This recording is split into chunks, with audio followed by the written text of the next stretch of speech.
3 beses kong sinawsaw sa inidoro yung toothbrush niya, tapos hinaluan ko ng dishwashing at vaginal wash yung shampoo niya.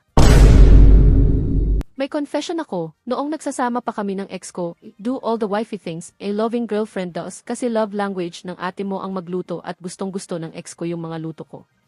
Give. After finding out na niloloko na ako ng ex ko on our 5th year, at nalaman ko na ginaguna pala ako ng ex ko, gumaganti ako in a way na sa mga luto ko sa kanya ako bumabawi. I know hindi appropriate pero minsan kuha talaga niya yung gigil ko sobra. Hindi ko pa siya hinihiwalayan noon pero kapag nahuhuli ko siya na nagkikita sila ng babae niya, magluluto ako ng paborito niyang adobong manok na braised parts lang yung maanghang tapos pinapatanggal niya yung skin and excess fats.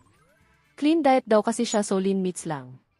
Ginagawa ko, piniprito ko sa taba ng manok yung adobo niya tapos tinatadtad ko yung balat tapos ihahalo ko sa ulam.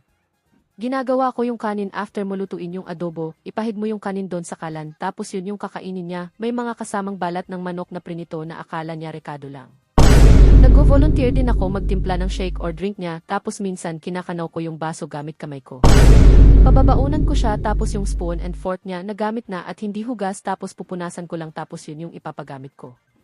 Worst was bago ako makipaghiwalay 3 beses kong sinausaw sa inidoro yung toothbrush niya, tapos hinaluan ko ng dishwashing at vaginal wash yung shampoo niya.